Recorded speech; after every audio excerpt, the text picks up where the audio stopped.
Hello friend, आप सभी का स्वागत है अभिजीत स्टडी पॉइंट चैनल में। आज के इस वीडियो में यूपी टेट एग्जाम 2026 के लिए प्रैक्टिस सेट करने वाले हैं। तो वीडियो को शुरू से लेकर अंत तक देखिएगा। चैनल पर नए चैनल को सब्सक्राइब कर लीजिएगा। पीडीएफ के लिए Abhijeet study point Telegram channel को ज्वाइन कर लीजिएगा।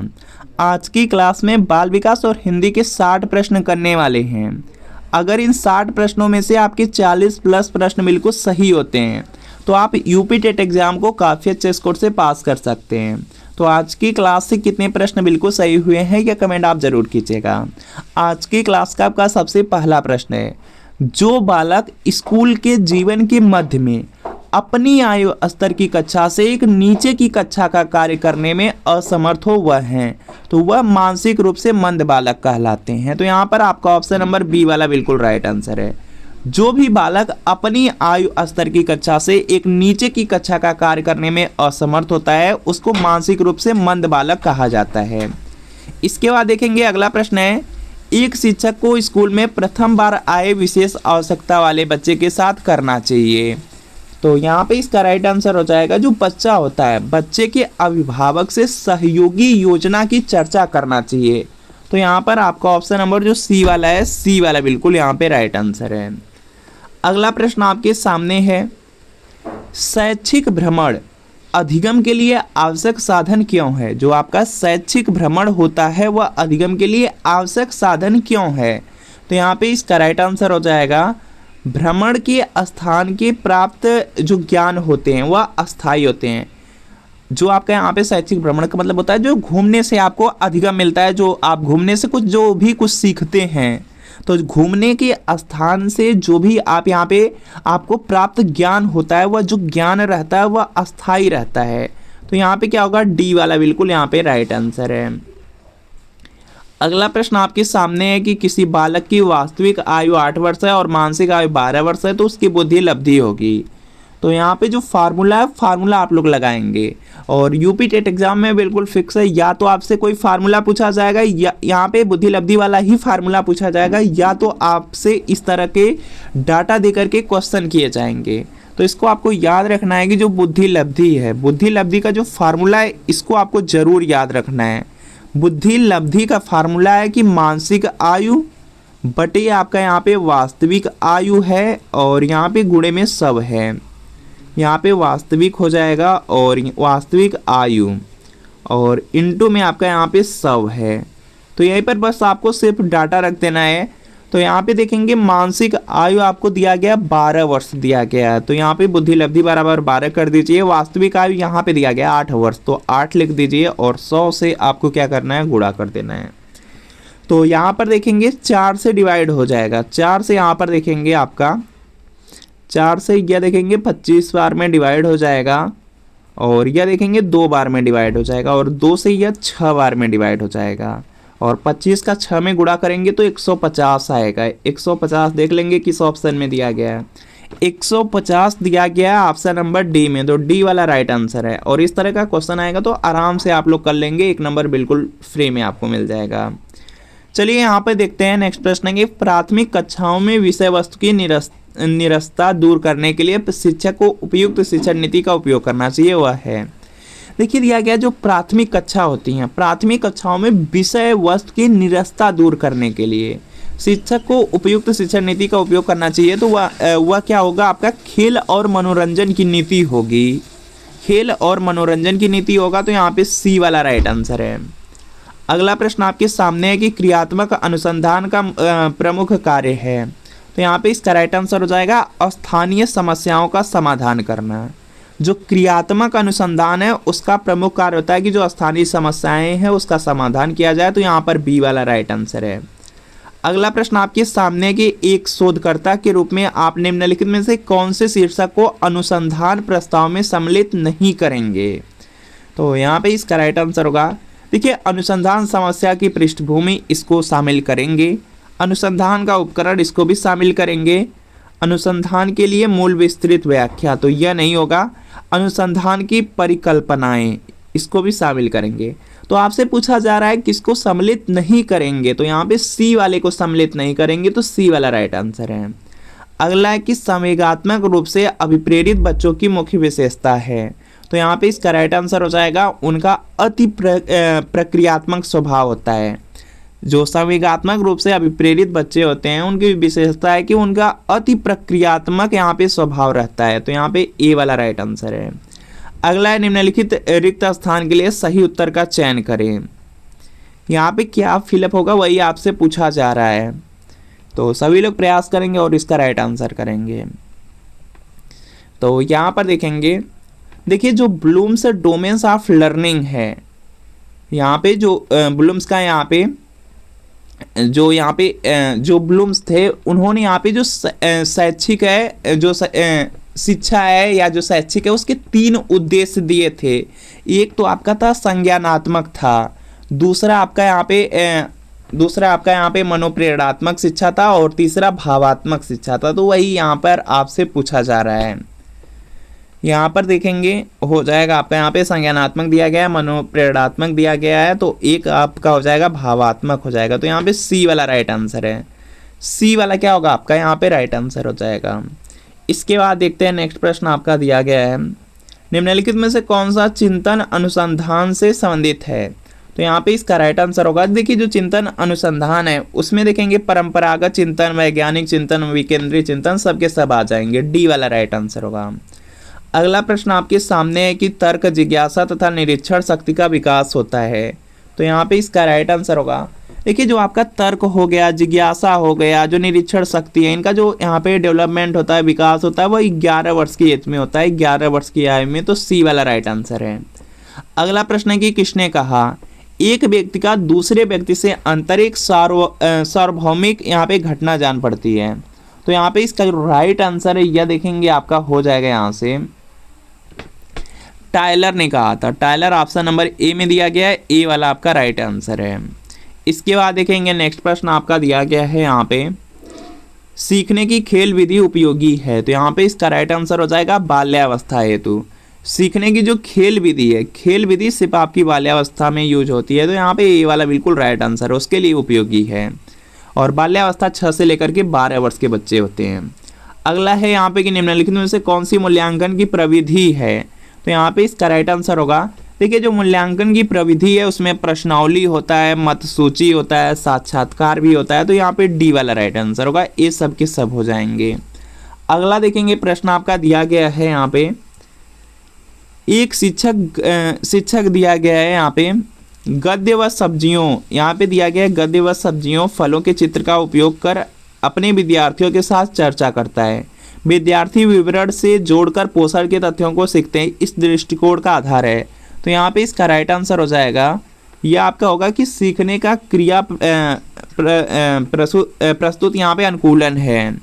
यहाँ पे सी वाला राइट आंसर है। इसके बाद देखेंगे नेक्स्ट प्रश्न है कि पियाजे के विकास की अवस्थाओं में संवेदी गामक अवस्था समायोजित करता है। तो यहाँ पे इसका राइट आंसर हो जाएगा, इसमें देखेंगे अनुकरण, स्मृति और जो मानसिक प्रस्तुतिकरण है यह आ जाएंगे। तो यहाँ पे ए वाला राइट आंसर है।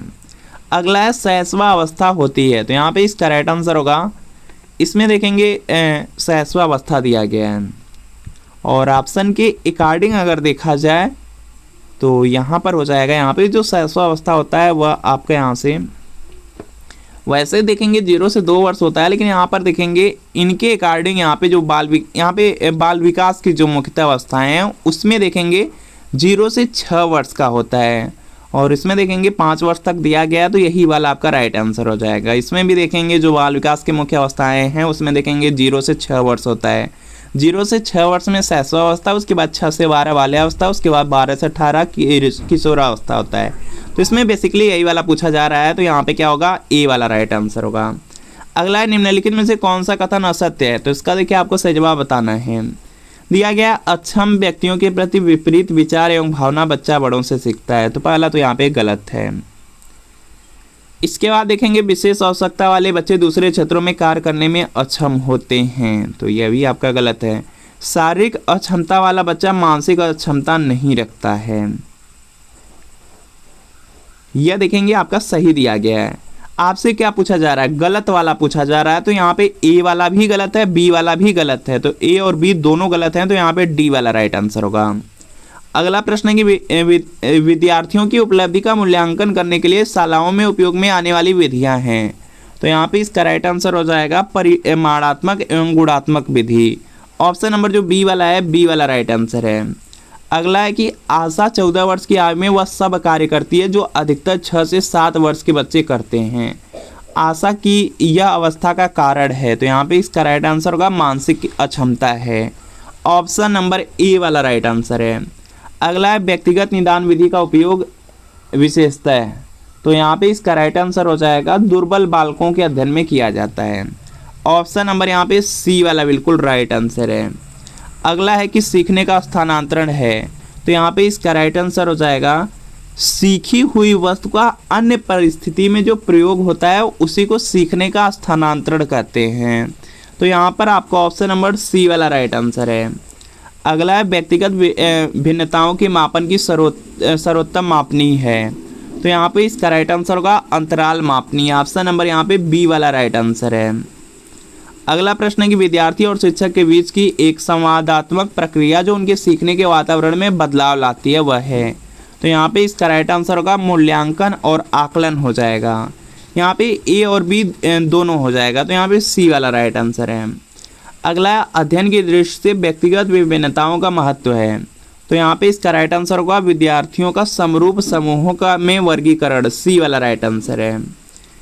विभेदकारी परीक्षण अंतर करता है, तो यहाँ पे इसका राइट आंसर हो जाएगा, देखिए जो विभेदकारी परीक्षण होता है वह कमजोर विद्यार्थियों में, सामान्य विद्यार्थियों में और जो प्रतिभाशाली विद्यार्थी हैं इनमें अंतर करता है, तो डी वाला राइट आंसर होगा उपर्युक्त सभी। एक बालक जो शारीरिक दोषों से ग्रस्त है उसमें उत्पन्न होती है, तो यहाँ पे इसका राइट आंसर होगा उसमें हीनता की भावना आ जाती है। जो भी बालक यहाँ पे शारीरिक दोष से ग्रस्त रहते हैं उनमें देखेंगे हीनता की भावना रहती है। डी वाला राइट आंसर है। बालक में क्रियाओं को नियमित करने तथा रुचि उत्पन्न करने के लिए कौन सा कारक उत्तरदायी है, तो यहाँ पे इसका राइट आंसर हो जाएगा प्रेरणा हो जाएगा। बालक में क्रियाओं को नियमित करने तथा रुचि उत्पन्न करने के लिए जो कारक उत्तरदायी होता है वह आपकी प्रेरणा होता है, तो ए वाला राइट आंसर है। मूल्यांकन का उद्देश्य है, तो यहाँ पे इसका राइट आंसर होगा मूल्यांकन का देखिए जो उद्देश्य है बच्चों को उत्तीर्ण या अनुत्तीर्ण घोषित करना यह होता है। बच्चों ने क्या सीखा यह जानना होता है। बच्चे के सीखने में आई कठिनाई को जानने के लिए मूल्यांकन होता है, तो उपर्युक्त सभी होगा। डी वाला राइट आंसर है। अधिगम का शिक्षा में योगदान है, तो यहाँ पे इसका जो राइट आंसर है यह देखेंगे हो जाएगा। देखिए जो अधिगम होता है उसका शिक्षा में अगर योगदान की बात किया जाए तो उसी के अधिगम से जो लर्निंग सीखना होता है उसी के माध्यम से व्यवहार में परिवर्तन आता है, नवीन अनुभव प्राप्त होता है, समायोजन में आसानी होती है, तो यहाँ पे डी वाला राइट आंसर होगा उपर्युक्त सभी। इसके बाद हिंदी के 30 प्रश्न हैं, बहुत ज़्यादा इंपॉर्टेंट हैं। इसके बाद यूपी टेट एग्जाम की हिंदी है और हिंदी की 30 प्रश्न हैं। तो इसमें पहला प्रश्न है कि वर्तनी के अनुसार शुद्ध शब्द का चयन कीजिए, तो यहाँ पे इसका राइट आंसर होगा जो शुद्ध शब्द होता है, यहाँ पे पूजनीय लिखा गया, जो पूजनीय शुद्ध है वह आपको बताना है, तो शुद्ध होता है पूजनीय होता है। यहाँ पर देखेंगे जो बी वाला दिया गया यह आपका बिल्कुल सही है, इसकी वर्तनी शुद्ध है, बाकी की सबकी गलत है। अगला प्रश्न है कि जिसका जन्म पहले हुआ हो इसके लिए एक शब्द जो उपयुक्त हो लिखिए, तो यहाँ पे इसका राइट आंसर हो जाएगा अग्रज कहा जाएगा। जिसका जन्म पहले हुआ हो उसके लिए एक शब्द अग्रज है, सी वाला राइट आंसर है। वर्तनी के अनुसार शब्द का शुद्ध रूप चुनिए, तो यहाँ पे इसका राइट आंसर होगा पुरस्कार हो जाएगा। ऑप्शन नंबर यहाँ पे डी वाला राइट आंसर है। वर्तनी के अनुसार आपको शुद्ध रूप बताना था, शुद्ध शब्द कौन सा है, तो यहाँ पे पुरस्कार शुद्ध लिखा गया, डी वाला राइट आंसर है। सजावट शब्द का प्रत्यय बताइए, तो प्रत्यय के बारे में जानते हैं कि शब्दों के अंत में लगते हैं, तो यहाँ पर इसका राइट आंसर हो जाएगा आवट प्रत्यय। सजावट में आपका आवट प्रत्यय है, बी वाला राइट आंसर है। लड़का पेड़ से गिरा, उपरोक्त वाक्य का कारक बताइए, तो यहाँ पे इसका राइट आंसर हो जाएगा इसमें अपादान कारक है, क्योंकि यहाँ पे से आया हुआ है और से का जब प्रयोग अलग होने के लिए हो तो वहाँ पर होता है अपादान कारक। लड़का पेड़ से गिरा मतलब पेड़ से वह अलग हो गया, तो अपादान कारक, सी वाला राइट आंसर है। इसके अलावा आपको याद रखना है कारक के 8 भेद होते हैं, जिसमें यहाँ पे देखेंगे कर्ता में ने रहता है, कर्म में को रहता है, करण में से रहता है, लेकिन से का प्रयोग के द्वारा के लिए किया जाएगा, और संप्रदान में के लिए होता है, जो अपादान होता है उसमें भी से का प्रयोग किया जाता है लेकिन अलग होने के लिए। संबंध में का की के रारी रे का प्रयोग किया जाता है, अधिकरण में पै पर का यूज किया जाता है, और जो संबोधन होता है उसमें हे अरे इनका प्रयोग किया जाता है। अगला है चौराहा कौन सा समास है चौराहा में, तो यहाँ पे इसका राइट आंसर हो जाएगा, इसमें है द्विगु समास, पहला पद संख्यावाची तो द्विगु समास, सी वाला राइट आंसर है। इसके बाद देखेंगे नेक्स्ट प्रश्न आपका दिया गया है यहाँ पे, पुत्री का पर्यायवाची शब्द नहीं है, तो यहाँ पे इसका राइट आंसर हो जाएगा, देखिए जो यहाँ पे पुत्री का पर्यायवाची शब्द है उसमें सुता हो जाएगा, दुहिता हो जाएगा, आत्मजा हो जाएगा, तो यहाँ पे तनय नहीं होगा, तो यहाँ पे ए वाला आपका राइट आंसर है। अगला प्रश्न है कि निम्नलिखित में से कौन सा शब्द कमल का पर्यायवाची शब्द नहीं है, तो यहाँ पे इसका जो राइट आंसर है यह देखेंगे हो जाएगा यहाँ से। सबसे पहले यह देख लीजिए कमल का पर्यायवाची कौन कौन से हैं, सरोज होता है, अरविंद होता है, पंकज होता है, सलील नहीं होगा, तो यहाँ पे सी वाला बिल्कुल यहाँ पे राइट आंसर हो जाएगा। कमल के बहुत सारे पर्यायवाची हैं, तो यहाँ पे सलील नहीं होगा, सलील जल का पर्यायवाची है, यह पॉइंट याद रखेंगे, सलील आपका यहाँ पे जल का पर्यायवाची है। अगला है जिसकी मति झट सोचने वाली हो उसके लिए एक शब्द होगा, तो यहाँ पे इसका राइट आंसर होगा, उसको बोला जाता है प्रत्युत्पन्न मति, ऑप्शन नंबर बी वाला राइट आंसर है। अगला है निर्गुण का संधि विच्छेद होगा, तो यहाँ पे इसका जो राइट आंसर है यह देखेंगे यहाँ से हो जाएगा निर्धन गुण, यहाँ पे विसर्ग संधि है और यहाँ पे सी वाला राइट आंसर है। अगला है निम्नलिखित शब्दों के लिए विकल्पों में से तत्सम का चयन कीजिए, तो यहाँ पे इसका राइट आंसर होगा कलश, कलश जो यहाँ पे फर्स्ट वाले में लिखा गया है यह आपका शुद्ध लिखा गया है, तो ए वाला आपका यहाँ पे राइट आंसर है। इसके बाद देखेंगे नेक्स्ट प्रश्न आपका दिया गया है निम्नलिखित वाक्यों से शुद्ध रूप चुनिए, तो यहाँ पे इसका राइट आंसर हो जाएगा हमारी आयुष्मती कन्या का विवाह होने जा रहा है, यह देखेंगे शुद्ध वाक्य का शुद्ध रूप है, तो यहाँ पे बी वाला राइट आंसर है। अगला है निम्नलिखित शब्द का संधि विच्छेद क्या होगा, भानुदय दिया गया है और यहाँ पे हो जाएगा भानुधन उदय होगा, और इसमें देखेंगे ऑप्शन नंबर ए वाला राइट आंसर है, क्योंकि भानुधन उदय होगा तो ए वाला राइट आंसर है। निम्नलिखित वाक्यों में से शुद्ध रूप चुनिए, तो यहाँ पे इसका राइट आंसर हो जाएगा हमारे यहाँ नवयुवकों की शिक्षा का अच्छा प्रबंध है, जो यहाँ पे डी वाला दिया गया, डी वाला वाक्य शुद्ध है। इसके बाद भी आपके यहाँ पे 16 प्रश्न बचे हुए हैं। अगर आप यूपी टेट एग्जाम को पास करना चाहते हैं तो चक्षु पब्लिकेशन यूपी टेट एग्जाम 2026 के लिए प्राइमरी लेवल के लिए बहुत ही महत्वपूर्ण प्रैक्टिस सेट लेकर आया है, जिसमें 15 प्रैक्टिस सेट रहेंगे, 7 सॉल्व पेपर रहेगा। चक्षु पब्लिकेशन की यूपी टेट की एग्जाम की जो बुक है उसका कवर पेज आप लोग देख सकते हैं, और इस बुक में सबसे पहले आपको विषय सूची मिल जाएगा। विषय सूची में देखेंगे 10 साल का प्रीवियस ईयर क्वेश्चन पेपर दिया गया है, 7 सॉल्व पेपर आपके रहेंगे, और उसके बाद यहाँ पे 15 प्रैक्टिस सेट मिलेंगे, काफ़ी अच्छी तरीके से इसमें दिया गया है। और यहाँ पर देखेंगे जो सॉल्व पेपर रहेगा, प्रैक्टिस सेट रहेगा, उसकी आंसर शीट भी इसमें दिया गया है। आंसर शीट के बाद देखेंगे एक एक प्रश्न का काफ़ी अच्छी तरीके से इसमें एक्सप्लेनेशन भी किया गया है। और चक्षु पब्लिकेशन की जो यूपी टेट एग्जाम की बुक है, इसको आप लोग ऑनलाइन और ऑफलाइन दोनों तरीके से परचेज कर सकते हैं। अगर आपको ऑफलाइन परचेज करना है तो किसी भी बुक स्टोर पर जाना है, कवर पे दिखा करके इसको परचेज कर सकते हैं। अगर ऑनलाइन परचेज करना है तो वीडियो के नीचे डिस्क्रिप्शन बॉक्स में लिंक मिलेगी, लिंक को क्लिक करके इन बुक को आप लोग ऑर्डर कर सकते हैं। चक्षु पब्लिकेशन का प्रैक्टिस सेट आता है, और उसी के साथ अगर स्टडी गाइड बुक ले लेते हैं तो आपकी तैयारी और भी अच्छी हो जाएगी। और चक्षु पब्लिकेशन का यूपी टेट एग्जाम की सब्जेक्ट वाइज बुक भी आती हैं, सब्जेक्ट वाइज बुक को लेकर के अपनी जो तैयारी है उसको काफ़ी अच्छी आप लोग कर सकते हैं। तो इन बुक को ऑर्डर आप लोग जरूर कीजिए। जो शब्द धन का पर्यायवाची नहीं है उससे चुनिए, तो यहाँ पे इसका राइट आंसर हो जाएगा, यहाँ पे हो जाएगा द्रव हो जाएगा। धन का पर्यायवाची द्रव्य होता है, संपदा होता है, दौलत होता है, द्रव नहीं होगा, तो बी वाला राइट आंसर है। लोगों ने शोरगुल करके डाकुओं को भगाया, उपरोक्त वाक्य में कारक बताइए, तो यहाँ पे इसका राइट आंसर हो जाएगा, इसमें कर्म कारक हो जाएगा। ऑप्शन नंबर यहाँ पे डी वाला राइट आंसर है। यहाँ पे क्या होगा, डी वाला बिल्कुल यहाँ पे राइट आंसर हो जाएगा। इसके बाद देखेंगे नेक्स्ट की घुड़सवार शब्द निम्न में से क्या है, तो यहाँ पे इसका जो राइट आंसर है यह देखेंगे हो जाएगा, यह यौगिक शब्द है। ऑप्शन नंबर यहाँ पे सी वाला राइट आंसर है। जो भी शब्द यहाँ पे दो शब्दों के मेल से बनते हैं उनको यहाँ पे क्या बोला जाता है, यौगिक शब्द बोला जाता है, और उनका यहाँ पे जो खंड होता है वह सार्थक होना चाहिए। अगला प्रश्न आपके सामने के अजायब घर है, तो यहाँ पे इसका राइट आंसर हो जाएगा संकर शब्द है। ऑप्शन नंबर यहाँ पे डी वाला राइट आंसर है। दो अलग अलग भाषाओं के योग से जो शब्द बनते हैं उनको संकर शब्द बोला जाता है।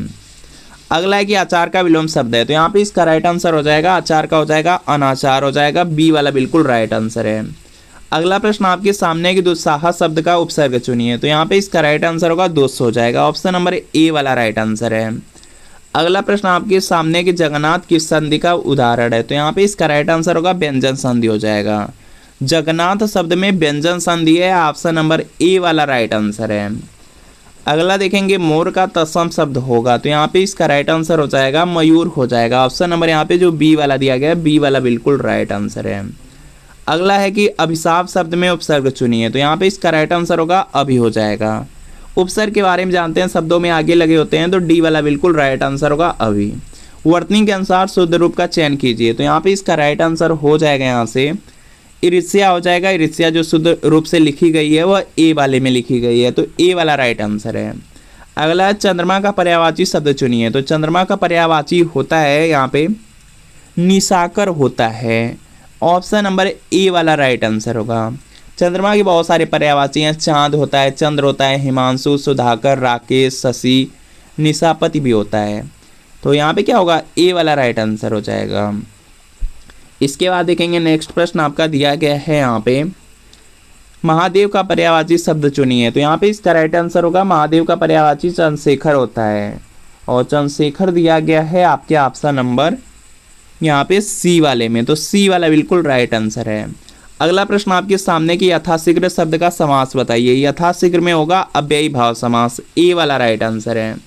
महात्मा गांधी में अमूल्य गुण थे, इस वाक्य में अमूल्य शब्द है, तो यहाँ पे इसका राइट आंसर होगा यह विशेषण के अंतर्गत आ जाएगा, ए वाला राइट आंसर हो जाएगा। निम्नलिखित वाक्यों में क्रिया विशेषण युक्त वाक्य कौन सा है। तो यहाँ पे इसका राइट आंसर होगा हवा धीरे धीरे बह रही है, सी वाला राइट आंसर है।